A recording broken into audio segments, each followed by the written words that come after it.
বিসমিল্লাহির-রহমানির-রহিম। প্রতি বছরের ন্যায় আমরা কলম যোদ্ধা পুরস্কার প্রদান করে থাকি সত্যের পথে পত্রিকার পক্ষ থেকে। এটি পশ্চিমবঙ্গ জেলা থেকে আমরা এসেছি। এবারে 2024 সালের কলম যোদ্ধা আমরা নির্বাচন করেছি আলে রসুল এবং সত্যের পথে পত্রিকার সম্মিলিতভাবে মোহাম্মদ মফিজুর রহমান সাহেবকে, যার বাড়ি চিকারগাছায়। মূলত এটি যারা আহলে বাইতের হয়ে আহলে বাইত শীর্ষক আহলে বাইতের মর্যাদা বিষয়ক এবং আহলে বাইতকে তাদের ফজিলতকে তুলে ধরার জন্য যেসব লেখক কলমের দ্বারা সমাজে উপস্থাপন করেন এবং সেটা প্রকাশক অনেক কষ্ট করে মেহনত করে বই আকারে প্রকাশ করেন, সেই সব লেখকদের আমরা সম্মানিত করি কলম যোদ্ধা হিসাবে। কেন? কারণ আহলে বাইতের কথা বললে একটি প্রচ্ছন্ন পর্দার আড়ালে যুদ্ধ শুরু হয়ে যায়। সেই যুদ্ধ লেখক এবং প্রকাশককে আক্রমণ করা হয় অপর পক্ষ থেকে। সেই জন্য আমরা এটি কলম যোদ্ধা হিসাবেই তাকে সম্মান দিয়ে থাকি। আজকে আমরা এমনই এক সম্মানিত লেখককে এই পুরস্কার তার হাতে তুলে দেব। আমরা নিজেদেরকে ধন্য মনে করছি। আমাদের এখানে উপস্থিত আছেন মাওলানা ডক্টর রিজানুল সালাম খান, যিনি কোন থেকে এসছেন, মাওলানা মুনির আব্বাস নাজাফি সাহেব, যিনি নাজাব থেকে এসছেন। এখানে আছেন আলে রসুল পাবলিকেশনের প্রকাশক এবং সেক্রেটারি জনাব শাহবাজ আহমেদ সাহেব, এবং বেলায়েত মিডিয়ার পক্ষ থেকে আছেন মনিরুজ্জামান জনি সাহেব, এবং আমাদের সামনে আছেন লেখক। এখন আমি আলে রসুল পাবলিকেশনের শাহবাজ ভাইরাতে এটা তুলে দিচ্ছি, উনি ওনাকে সম্মানিত করবেন। উত্তরীয়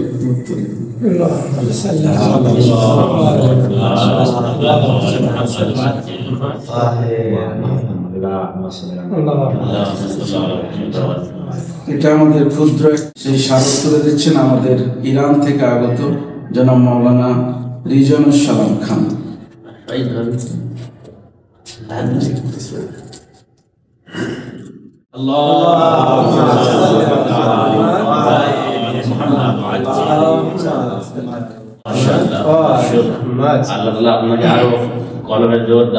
এবং আমরা একটি সার্টিফিকেট আকারেও দিয়ে থাকি, যেটি কলম যোদ্ধার অংশ হিসাবে সেটি তুলে দিচ্ছেন মুনির আব্বাস নাজাফি সাহেব।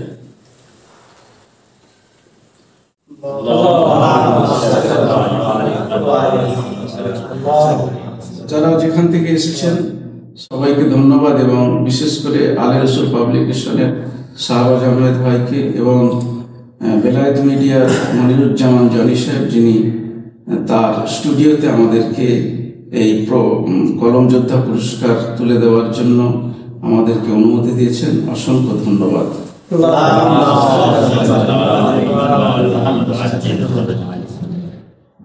আউযু বিল্লাহি মিনাশ শাইতানির রাজিম। বিসমিল্লাহির রহমানির রহিম। বাংলাদেশের যশোর জেলায় অবস্থিত ঝিকিরগাছা গ্রামে জনাব মফিজুর রহমান সাহেবকে আজকে আমরা কলম যোদ্ধা পুরস্কারে ভূষিত করেছি, যা তার প্রাপ্য ছিল।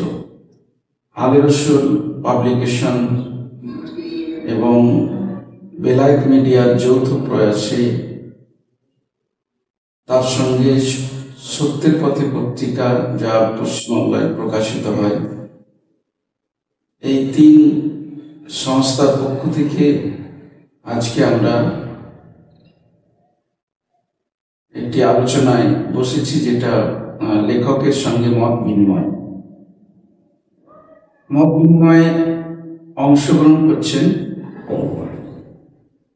ইরানের কোন শহর থেকে আগত জনাব মাওলানা ডক্টর রিজানুল সালাম খান, যিনি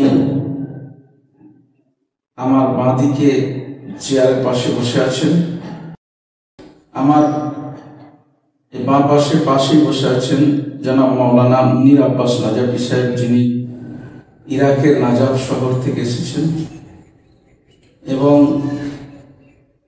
আমি মুস্তাক আহমেদ।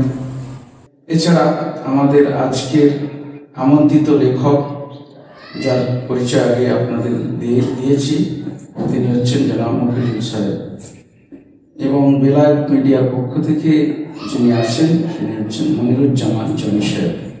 আমরা সরাসরি লেখকের সঙ্গে মত বিনিময় করব।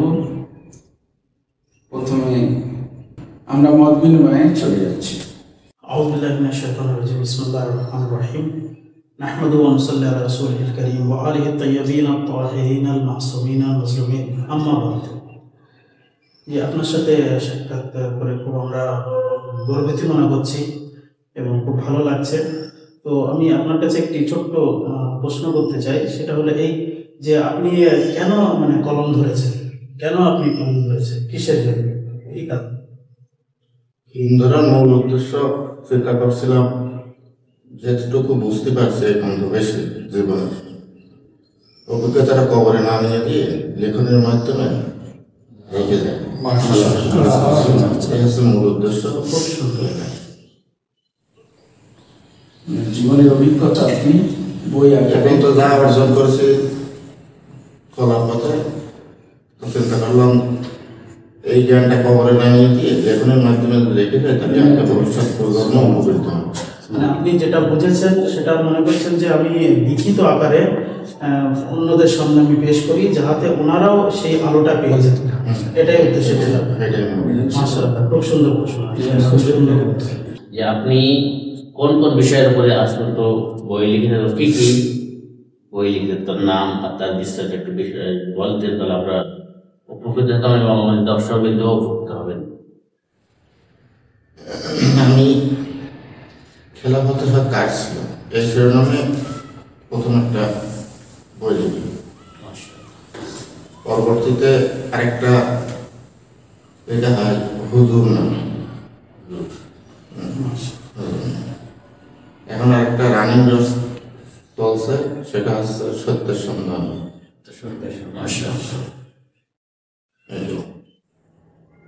তো মূলত বইয়ের বিষয়গুলো যদি একটু বলতে পাঠকদের সুবিধা হবে। খেলাফতের হাত কাজ ছিল এই শিরোনামে লেখার মূল উদ্দেশ্য, রাসূল সাল্লাল্লাহু আলাইহি ওয়াসাল্লামের ওফাতের পর হযরত আবু বকর রাদিয়াল্লাহু আনহু গণতান্ত্রিক পন্থায় নেতা নির্বাচিত হয়েছিল। আমরা জেনে আসছি রাসূল সাল্লাল্লাহু কাউকে খলিফা নির্ধারণ করে যান। রাসূল সাল্লাল্লাহু লাশ 3 দিন উপরে ছিল। 3 দিন পর হযরত আবু বকর রাদিয়াল্লাহু আনহু খলিফা হন। সেখানে 3 দিন আরবে শাসন ব্যবস্থা ফ্রি ছিল, নেতৃত্ব ছিল না। আমি চিন্তা করলাম, যেখানে একটা সামান্য ইউনিয়ন চেয়ারম্যান নির্বাচন হওয়া মেয়াদ শেষ হওয়ার পূর্বে 3 মাস পূর্বে নির্বাচনের প্রস্তুতি নিয়ে থাকে মানুষ, সেখানে মুহাম্মদ সাল্লাল্লাহু আলাইহি ওয়াসাল্লাম পৃথিবীর শ্রেষ্ঠ মানুষ হয়ে তিনি তার পদ শূন্য করে চলে গেল, শাসন ব্যবস্থা ফ্রি থাকলো। 3 দিন ছিলেন আরবে, কোনো শাসক থাকলো না। এটা কিভাবে হতে পারে? আমি যখন এটা জানতে পারলাম যে খেলাফতের বিষয়টা এরকম,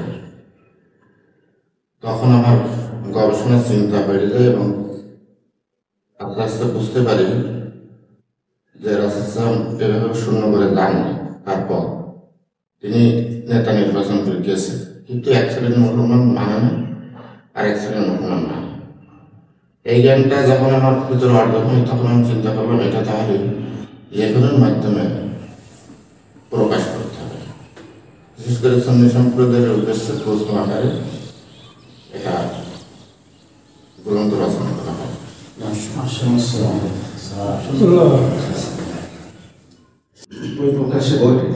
বই প্রকাশের পরে আসলে আপনার এই বইগুলো যেমন হচ্ছে বললেন যে খেলাফতের ভাব কার ছিল, সেটা নিয়ে তো আপনি বললেনই, হুজুর বইটাও প্রকাশ করেছেন। এই বইটা সম্পর্কে একটু বলবেন, আর এই প্রকাশের পরে আসলে পাঠকরা কিভাবে বইটা নিয়েছে? খেলাফতের হাত কার ছিল এটা লেখার পরে আমাকে মানুষ ধরে নিয়ে আমি শিয়া দিয়েছি। আর শিয়া মানে একটা খারাপ, এটা মানুষ মনে হয়, আমাকে সেইভাবেই দেখানো হয়। তারপরে আমি প্রকৃত অর্থে সুন্নি সম্প্রদায়ের। এখন আমার জন্য সুন্নিদের কাছে যেমন কোরআন হাদিস, শিয়াদের কাছে শিয়াহি কোরআন হাদিস। তো এখন কোরআন হাদিস মানতে যদি শিয়াহাতি হবো এই চিন্তা করে আমি গবেষণা থেমে রাখিনি। তবে মানুষের কাছে আমার ওইভাবেই প্রকাশ পেয়েছে যে আমি শিয়াহি। এতে কি আপনি নিজে মনে মনে কষ্ট পান নাকি আসলে? না, কষ্ট পাই। আমি তো আর অন্তর থেকে আমি খারাপ কোনো পথে যাই। জি, আমার মালিক তো জানে যে আমি কোন পথে আছি, সত্যের পথে না খারাপের পথে। সেটা নিয়ে আপনি সত্যের সন্ধানে বইটি দিচ্ছেন। জি, মানে আরেকটি সত্যের সন্ধানে আপনার বই আসছে। মাশাআল্লাহ। হুজুর যে বইটি লিখিত বিষয় বিস্তারিত একটু বলতেন তো জানবো। হুজুর বইটা লেখার পেছনে বিশেষ করে কওমি হুজুর, আহলে হাদিস হুজুর এবং আমাদের তাবলীগ জামাতে যারা আছে এরা বিশেষ করে জান্নাত খোঁজে তো যায় না বলে আরে সুবহানাল্লাহ সুবহানাল্লাহ এমনি। তো আমি চিন্তা করছিলাম প্রকৃত অর্থে জান্নাত তো সূরা আত-তাওবা 19 নম্বর আয়াতে আল্লাহ বলেন যে হাজিদের দ্বারা পানি পান করে, মক্কা শরীফে খেদমত করে, আর যারা আল্লাহর রাস্তায় দিন প্রতিষ্ঠা করে, দুইজন সমান আল্লাহর কাছে। আল্লাহর কাছে প্রিয় হচ্ছে যারা দিন কায়েম করে। তো যারা দিন প্রতিষ্ঠার কাজ করে না তাদের উদ্দেশ্যে হুজুর নাম বইটা লেখা। তাদের কাছে প্রশ্ন আকারে মানে খেলাফতে হক কার ছিল তখন এটাও তো একটা ওটা টোটাল সুন্নি সম্প্রদায়। আর হুজুর নামে যেটা ওইটা হচ্ছে ওই যে সমস্ত হুজুররা ইসলামী রাষ্ট্র কায়েমের কাজ করেন তাদেরকে উদ্দেশ্য। অর্থাৎ আপনি শুধু সমাজের কাছে একটা প্রশ্ন ছুড়ে দিচ্ছেন, উত্তরটা আপনাকে যেন দেয়। জি, তো আজকে আমাদের পক্ষ থেকে আপনাকে স্টুডিওতে আনা এবং কলম যোদ্ধা পুরস্কার দেওয়াতে আপনি কি মনে করেন? এটা আমার জন্য অনেক অনেক মনে হচ্ছে অনেক সুন্দর একটা গর্বের বিষয় যে আমি এটা আশা করিনি। তো যা হোক পাইছি আলহামদুলিল্লাহ। আমি এর উদ্দেশ্যে বইও লিখিনি। এটা আপনারা দিলেন, এর জন্য আপনাদের ধন্যবাদ আর আল্লাহ শুকরিয়া। সুপ্রিয় পাঠক দূরে এবং কাছে সবাইকে আবারও শুভেচ্ছা জানিয়ে আজকের আমাদের এই ছোট্ট অনুষ্ঠান সমাপ্ত করছি। তার আগে এতক্ষণ আপনারা যে সময় ব্যয় করে আমাদের অনুষ্ঠান দেখছিলেন তার জন্য আপনাদের সবাইকে ভালোবাসা মহব্বত পেশ করছি। ওয়াকুরু দাওয়ানা আলহামদুলিল্লাহি রাব্বিল আলামিন।